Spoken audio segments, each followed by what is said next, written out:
Sekarang teknis, sudah tahu waktu, teknis terkait erat dengan persiapan sholatnya.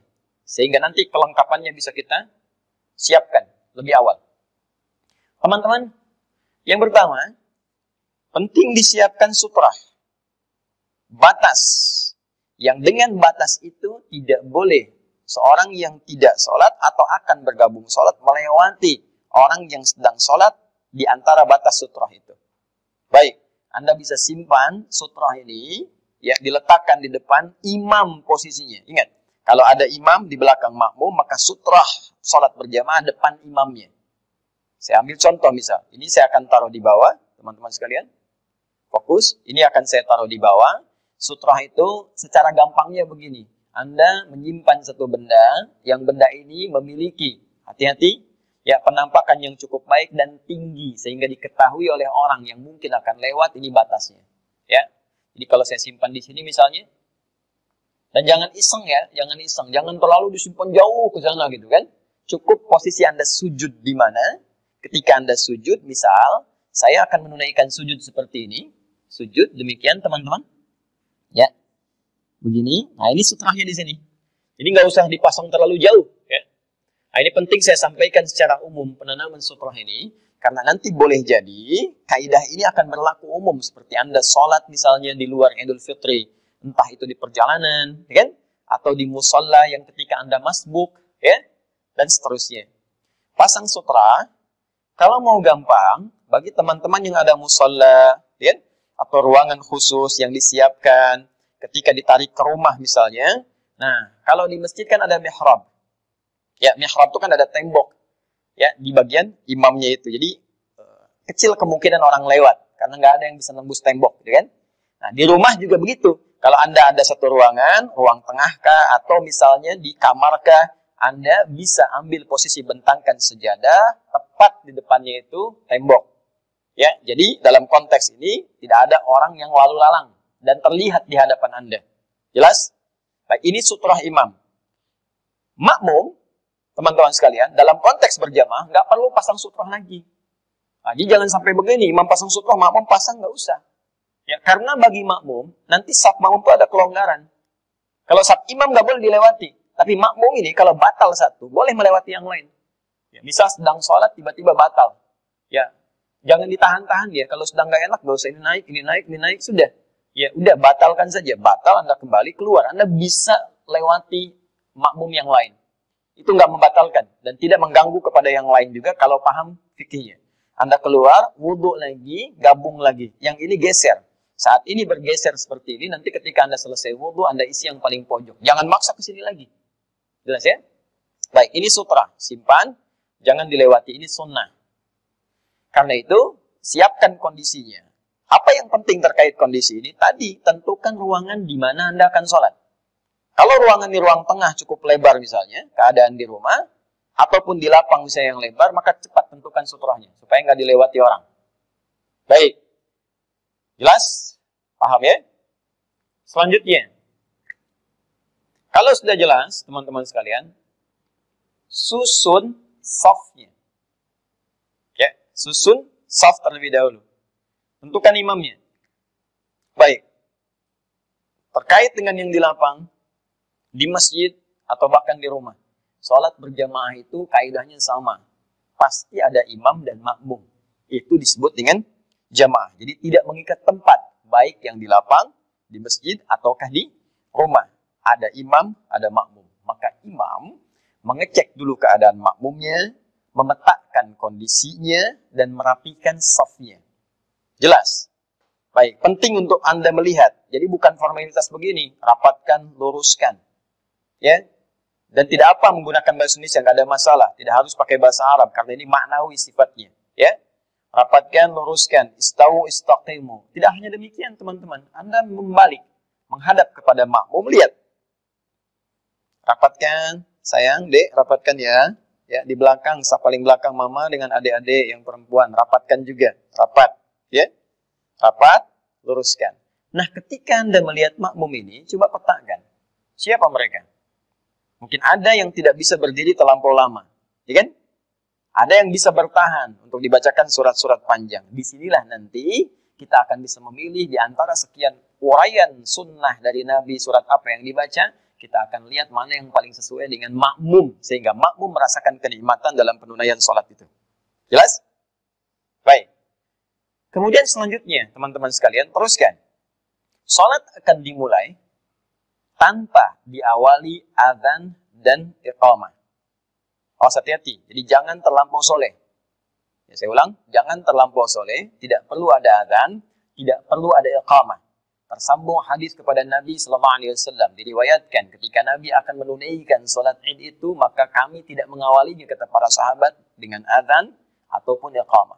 Jadi langsung beliau ya memberikan arahan kepada kami, meluruskan saf dan seterusnya. Sholatul jami'ah, siap-siap sholat, kemudian ditunaikan.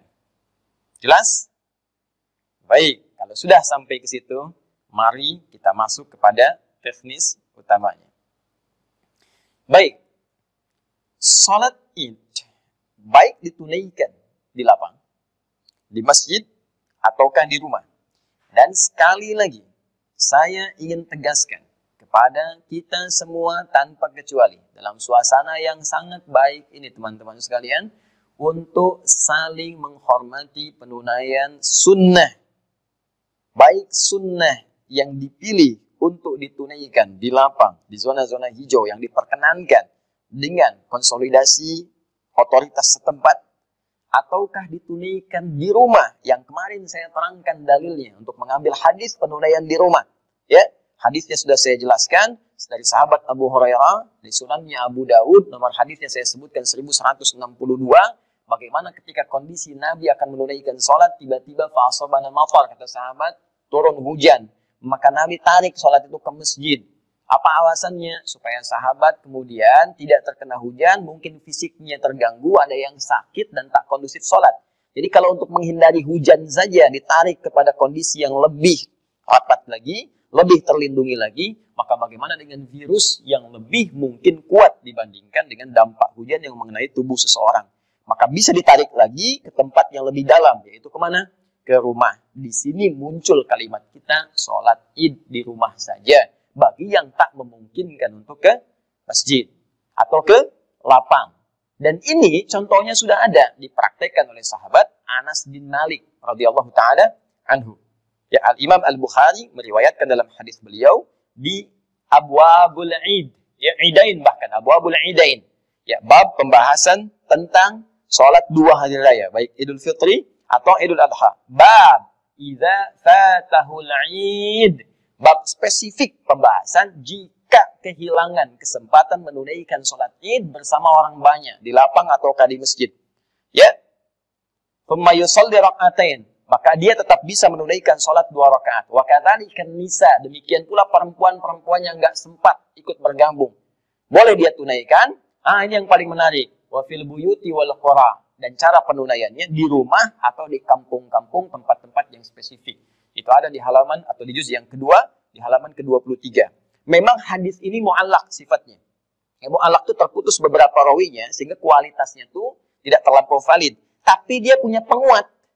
Ya, di mana? Di Musannaf Ibnu Abi Syaibah. Ya, dalam Musannafnya dikuatkan, jalurnya disebutkan. Plus didukung di Sunan Al-Baihaqi. Disebutkan jalur yang mu'allaq tadi. Sehingga hadis ini naik menjadi kuat. Itulah kejeniusan Imam Al-Bukhari, walaupun tidak dimasukkan dalam kitab sahihnya, beliau tetap menyampaikan karena ada penguat dalam riwayat-riwayat yang lainnya. Ya, apa yang disebutkan di situ? Disebutkan bahwa sahabat Anas bin Malik jama'a ahlahu wa banihi. Ketika beliau tak mampu menunaikannya di lapang seperti yang lainnya, maka beliau coba kumpulkan keluarganya dan anak-anaknya. Qama, kemudian naiklah ya asisten rumah tangganya, maulahu disebutkannya. Ya, pembantu beliau. Naik kemudian pada saat itu Ibnu Utbah, ya, naik Abdullah bin Utbah, kemudian naik beliau mengimami ya salat 2 rakaat, bertakbir seperti orang-orang pun bertakbir, mereka menunaikan salat di lapang atau di masjid. Jadi seperti yang lain menunaikannya di lapang, seperti menunaikannya di masjid, maka beliau pun kemudian bersalat 2 rakaat sama persis dengan yang di lapang, sama persis takbirnya dengan yang di masjid, dan tidak ada bedanya sama sekali. Kecuali nanti dalam persoalan khutbah saja. Jadi, sahabat-sahabat sekalian, dengan uraian tadi, dapat kita ketahui dengan rahmat Allah Subhanahu wa taala. Ya, dan petunjuk yang jelas dari Rasulullah sallallahu alaihi wasallam yang memberikan kesempatan bahagia bagi setiap insan beriman.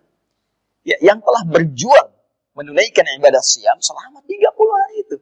Allah memberikan apresiasi. Apa di antara hadiah yang Allah berikan kepada kita? Kesempatan yang luas untuk semua orang untuk menunaikan sholat Id. Jadi saking pentingnya Id ini, sudah nggak ada syarat mutlak misalnya. Mesti di lapang aja. Kalau nggak di lapang, nggak ada Id. Tidak, teman-teman. Jangan khawatir. Yang tak bisa di lapang, silahkan di masjid. Tak bisa di masjid, silahkan di rumah. Dan semuanya disamakan petunjuknya oleh Nabi SAW. Tak ada beda penunaiannya, baik di lapang ataupun di rumah. Plus keutamaannya dengan kondisi masing-masing yang mengikat penunaian sholat yang dimaksudkan. Jadi dari sini, sekali lagi, jangan ada kesan pesimis ketika memang dalam kondisi tertentu kita mesti menunaikan di rumah. Tunaikan saja. Ya, sunnah jelas, petunjuk jelas, pedoman ada, alhamdulillah sah, pahala insya Allah dengan izin Allah diturunkan. Pun demikian, dalam kondisi yang normal di sebagian tempat, tunaikan di lapang, ya, tunaikan atau di masjid, sama persis dengan yang di rumah tadi, tanpa ada perbedaan sedikit pun. Jelas, jelas, jelas, jelas. Mari kita coba tunaikan tutorial dari sholatnya. Menghadap ke arah kiblat, jelas. Ukur arahnya, sesuaikan, jangan sampai keliru. Hati-hati, ini juga menjadi pelajaran penting ya bagi sebagian keluarga yang barangkali selama ini belum pernah mengalami situasi ini. Alhamdulillah bisa belajar lebih banyak. Bisa tentukan kemana arah kiblat yang benarnya. Ya, Quran surah kedua ayat 144. Ya, arahkan sesuai ke Masjid Al-Haram. Ya, fawalli wajhaka syatral Masjidil Haram. Selesai, arah kiblat sudah. Berikan arahan seperti tadi saya sampaikan, siap untuk memulai, kemudian berikan isyarat, sholatul jami'ah, sholat kita akan mulai. Ingat ya, tak ada qamat, tak ada azan sebelumnya. Isyarat, boleh dengan bahasa Indonesia. Ya, sholatul jami'ah, boleh kalau mau pakai bahasa Arab, atau bahasa Indonesia, yuk kita mulai sholatnya berjamaah ya, khusyukkan hati kita, tenangkan jiwa kita, dan rasakan kenikmatan untuk berdoa saat sholat. Nikmat. Berniat dalam hati kita, kemudian mulai bertakbir. Fokus baik-baik. Nah, sebelum sampai ke takbir, saya ingin tunjukkan jumlah rakaatnya hanya 2. Jadi salat Idul Fitri ditunaikan 2 rakaat. Seperti salat subuh, 2 rakaat. Jelas? Baik, 2 rakaat ini perbedaannya, teman-teman sekalian, spesifik saat takbir. Ya, dan pilihan bacaan surat nanti. Saat takbir diriwayatkan dari sahabat Katsir bin Abdullah. Ya, dari bapaknya, dari kakeknya. Katsir bin Abdullah. Dari bapaknya, dari kakeknya, dari Nabi sallallahu alaihi wasallam. Ketika terlihat beliau menunaikan salat Id itu, beliau mengimami dengan takbir, disebutnya takbirat zawaid. Takbir tambahan dari sekedar takbiratul ihram. Takbir tambahan ini di rakaat pertama jumlahnya 7 dan di rakaat kedua jumlahnya 5. Baik, jadi ketika Anda bertakbir seperti biasa takbiratul ihram, Allahu Akbar, boleh angkat seperti ini, di sini sejajar dengan bahu, hadwa mankibaihi. Ini hadisnya di Al-Bukhari ada, di hadis Muslim juga nomor hadis 397 ada. Rawinya sahabat Abu Hurairah yang menyampaikan kepada kita dari peristiwa seorang bernama Khalad bin Rafi Az-Zuraiqi ketika diajarkan oleh Nabi SAW cara salat yang benar. Maka Nabi mengatakan, "Idza qumta ila shalah fasbighul wudhu." Jika Anda ingin menunaikan salat dengan sempurna, sempurnakan wudu, famastaqbilul qiblah, menghadap ke arah kiblat, kemudian bersalat, kemudian bersiap untuk takbir, maka Nabi contohkan bertakbir mengangkat tangan sejajar dengan bahunya, hadwaman kibaihi di sini. Bisa juga sejajar dengan daun telinga di sini. Mana yang paling nyaman saja. Ini di dalam riwayat hadis An-Nasai. Sejajar dengan daun telinga. Jadi boleh diangkat sini, boleh diangkat sini. Takbir yang pertama, membuka salat. Pembuka ini disebut takbiratul ihram. Ya, jadi ketika bertakbir, kemudian ihram, sifat ihramnya muncul. Apa itu ihram? Dari ahrama yuhrimu ihraman. Akar katanya diambil dari haram. Harama yahrumu haram. Haram itu dilarang, tidak boleh.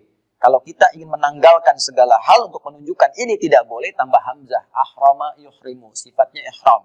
Maksudnya apa? Ketika sudah bertakbir, maka dilarang. Tidak boleh, tinggalkan segala hal yang tidak terkait dengan sholat. Buang urusan dunia ke belakang, buang, jangan dibawa-bawa. Permasalahannya, orang sholat seringkali membawa dunianya, sehingga itu mengganggu kekhusyuan dalam sholatnya. Padahal rumusnya jelas, begitu diangkat takbir. Ya, di Abu Daud disebutkan, fayaqulu Allahu Akbar, katakan dengan lisanmu, Allah yang maha besar.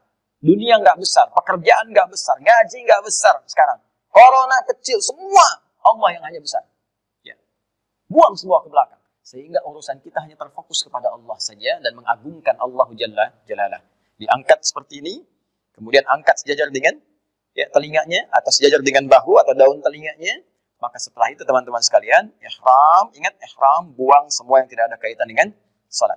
Fawadau kaffahul yumna aw yadahul yumna 'alal yusra, maka kemudian meletakkan telapak yang kanan di punggung yang kiri seperti ini. Ya. Di dadanya, sadrun, di sini boleh begini, ya. Yang telapak ke punggung, boleh ini rusbun ala rusbin. Ya, ini pergelangan di pergelangan, di sini ketemunya. Ya, tapi tolong harus pas ya. Jangan direka-reka. Allah Akbar, tidak ya. Cukup langsung saja takbir Allahu Akbar. Boleh ke sini sedikit tapi jangan sampai ke sini. Ya, jadi jangan megang siku ke sini. Dan ini dicela oleh Nabi. Jangan sampai kamu takbir bersedekap seperti orang sombong. Jadi diibaratkan sombong begini. Ya, kayak lagi ngawasin proyek gitu. Seperti ini. Ya, tidak. Jadi sampai di sini saja. Nah, ini takbir pertama. Disebut takbir pembuka. Bukan pertama dalam konteks yang 7 tadi. Jadi takbir pembukanya, ihram. Baru setelah itu tambahkan 7. Ya, bacaan tidak ada beda. Allahu Akbar seperti tadi. Ya, 1, Allahu Akbar. 2, Allahu Akbar. 3, sampai dengan 7. Baik Ustadz, apakah di sela-sela takbir itu ada bacaan spesifik? Baik, di sini ada perbedaan kecil pendapat di antara ulama. Karena memang tidak ada yang spesifik langsung disebutkan dari Nabi, hanya isyarat saja. Dalam hadis Katsir bin Abdullah tadi, nggak dirinci bacaan antar takbir zawaid tadi, takbir tambahan. Hanya disebutkan Nabi takbir 7 kali. Pertama, rakaat kedua 5 kali. Karena hanya sebutannya seperti itu saja, maka ada yang menyimpulkan, terutama mazhab Maliki, di Imam Malik, takbirnya tidak diselingi dengan bacaan apapun, cukup takbir saja. Ya, jadi singkat, cepat, padat. Allahu Akbar. Allahu Akbar. 2. Allahu Akbar. 3. Allahu Akbar. 4. Demikian terus sampai dengan 7. Baik. Di mazhab Syafi'i kemudian mengambil keumuman makna dari sela-sela walitukabbirullaha ala ma hadakum. Isyarat Al-Quran supaya engkau memperbanyak takbir. Sedangkan takbir teknis petunjuk ketika dari bacaan Nabi, ada riwayat menyebutkan takbir, tahmid, tasbih. Allahu Akbar, la ilaha illallah, wallahu akbar, walillahil hamd. Ya, ada takbir, ada tasbih, ada tahmid. Maka sebagian, khususnya dari mazhab Syafi'i, mengisi sela-sela itu dengan kalimat-kalimat isyarat hadis tadi. Jadi begitu diucapkan takbirnya, diangkat tangannya, Allahu Akbar kabir, alhamdulillah katsir, subhanallahi bukratan wa asila. Ya, atau perbanyak takbir saja, tahmid saja, atau tasbih saja. Ini umum sifatnya. Sampai dengan 7. Jadi Allahu Akbar, jeda ucapkan, Allahu Akbar, jeda ucapkan, mau tasbih, tahmid, takbir, atau dihimpunkan. Allahu Akbar kabira, alhamdulillah katsira, subhanallahi bukratan wa asila. Allahu Akbar kabira takbir, alhamdulillah katsira tahmid, ya wa subhanallahi bukratan wa asila tasbih. Ketiganya dikumpulkan dalam satu kalimat. Baik mengucapkan atau tidak berpengaruh kepada sahnya sholat. Jelas. Ya, jadi keduanya benar. Tanpa bacaan benar, tanpa mengatakan tadi benar, dikatakan pun baca tadi benar diantaranya. Ya, yang salah siapa? Belum tentu. Yang tidak sholat pun nggak salah karena hukumnya sunnah, Karguso. Jelas ya. Nah, jadi jangan menyimpulkan sesuatu yang belum kita ketahui dasarnya. Paham ya? Baik, teruskan. Jadi fokus ya, fokus lagi. Sudah takbir, kemudian selesai 7 kali. Nah, diam sejenak. Baca iftitah. Ya, silakan disesuaikan. Iftitah itu banyak, ada lebih daripada 9 doa. Mau baca yang panjang, boleh. Ya. Allahu Akbar kabira, alhamdulillahi katsira, subhanallahi bukratan wa asila. Ya. Kemudian disambungkan, wajjahtu wajhiya lilladzi fataras samawati wal arda hanifan muslima wa ma ana minal musyrikin. Inna salati wa nusuki wa mahyaya wa mamati lillahi rabbil alamin. La syarika lahu bidzalika umirtu wa ana minal muslimin atau wa ana awwalul muslimin. Boleh. Yang mau pakai Allahumma ba'id baini wa baina khataayaya silahkan, boleh. Atau yang paling pendek boleh, silahkan. Ya, jadi silahkan dipilih mana yang paling memudahkan. Setelah takbir, iftitah. Jadi kalau iftitah yang pendek, istiftah yang panjang. Ya. Setelah itu masuk Al-Fatihah, 7 ayat. Ya, Bismillahirrahmanirrahim sampai waladhdallin, selesai. Bismillahnya mau dijaharkan, boleh yang jadi imam. Ya, jadi nanti ada setidaknya menghitung para ulama hadis ada 70 riwayat tentang bacaan Bismillah. Dibagi 4 klasifikasi. Pertama boleh jahar. Ini diambil nanti oleh Al-Imam Syafi'i, ditunjukkan pada muridnya sampai diikuti mazhabnya. Jahar. Jahar itu keraskan. Setelah selesai iftitah, masuk Al-Fatihah. Bismillahirrahmanirrahim. Jelas, jahar. Sir. Sir itu silent. Yang dengar cuma kita. Bismillahirrahmanirrahim. Alhamdulillahi rabbil alamin. Jelas. 3, tidak dibaca sama sekali. Langsung Alhamdulillah. Alhamdulillahi rabbil alamin. Jelas? Kemudian yang terakhir dibaca rakaat pertama dengan keras. Bismillahirrahmanirrahim. Selanjutnya tidak dibaca lagi. Anda boleh pilih mana yang paling mudah untuk dipilih. Jelas? Tapi sebelum membaca itu, ta'awudz dulu. Ta'awudz dan sifatnya sir. A'udzubillahi minasyaitonirrajim. Sir, silent, baru Al-Fatihah. Ulang, fokus. Takbir, iftitah, ta'awudz, Al-Fatihah. Setelah waladhdallin, amin, tuntas, baca surah. Surahnya bisa Anda pilih. Ya, berdasar hadis riwayat Al-Imam Muslim menyampaikan riwayat dari Nabi sallallahu alaihi wasallam bahwa kebiasaan Rasulullah sallallahu alaihi wasallam, sekali lagi, kebiasaan Rasulullah sallallahu alaihi wasallam ketika beliau menunaikan salat Idnya, maka di rakaat yang pertama beliau kalau tidak membaca surat Qaf, ya, surah yang ke-50, atau membaca Al-A'la, surah yang ke-87, ya, Sabbihisma rabbikal a'la. Ini yang sering dibaca Nabi. Kalau sekiranya ada kemampuan untuk bisa membaca satu di antara surah ini, silahkan dipilih. Apakah Qaf atau Sabbihisma rabbikal a'la. 1. Adapun kemudian di rakaat yang kedua, setelah selesai waladhdallin, amin, tuntas, maka kebiasaan Nabi SAW, beliau memilih satu di antara 2 surah lagi.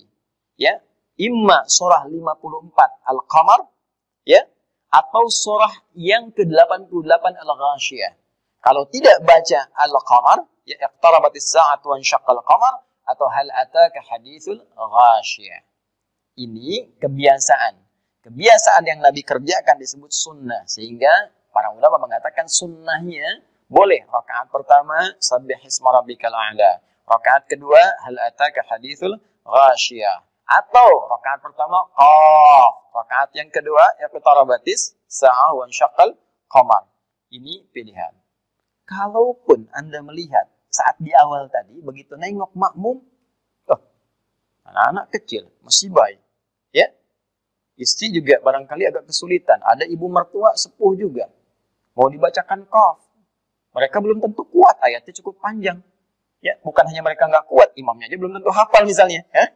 Atau ala juga demikian. Ya, sudah imam nggak kuat, sudah imam nggak hafal, makmum belum kuat. Atau sudah imam belum hafal, makmum nggak kuat. Nah, maka pilih. Ala-ala, aduh belum bisa hafal juga ala-ala misalnya. Maka nggak usah susah-susah. Baca yang tengah-tengah. Ad-duha. Ya. Ad-duha wal-laili idza saja. Baik, ma wadda'aka rabbuka wa ma qala, baca ad-duha. Rakaat keduanya baca al-insyirah. Karena duha dan al-insyirah itu satu paket penurunannya. Ya, maka saya lebih senang kalau rakaat pertama baca ad-duha, kedua al-insyirah. Ustaz, saya sulit juga Ustaz bacanya. Nah, ini qadar Allah ini, alhamdulillah, syukur pada Allah saya diberi kesempatan jadi imam seumur-umur di keluarga. Mudah-mudahan hisabnya ringan di hari kiamat dan bisa jadi tanda di hadapan Allah. Ya Allah, saya pernah jadi imam di keluarga. Ya, bawa, ini kesempatan. Kalau bisa para ayah di rumah, jangan wakilkan. Kalau bisa Anda, Kecuali kalau Anda telah siapkan generasi penerus, anak-anak yang sudah 30 juz, hafid, kebanggaan, silahkan. Tapi kalau Anda mampu lakukan, itu akan meringankan hisab Anda di hari kiamat. Ketika ditanya apa yang sudah kamu kerjakan sebagai seorang ayah, ya Allah, Engkau Maha tahu, aku pernah menjadi imam dalam salat Id bagi keluargaku. Dan ini mungkin akan meringankan dari sekian hisab yang akan Allah tanyakan kepada kita. Kalau sulit ad-duha, sulit al-insyirah, bukan aib. Anda memimpin dengan al-ikhlas, qul huwallahu ahad, atau al-falaq, atau an-nas. Tidak ada masalah. Yang penting, ada satu lembaran tertuliskan di episode kehidupan kita, bahwa kita pernah jadi kebanggaan di keluarga dengan memfungsikan fungsi keimaman kita, bukan sekedar di rumah tangga, mengurus rumah dan persoalan tangga, tapi juga dalam persoalan konteks spiritual dan untuk akhirat kita. Nah, selebihnya teman-teman, tidak ada beda. Setelah selesai surah yang pertama, ruku seperti biasa. Allahu Akbar, ruku.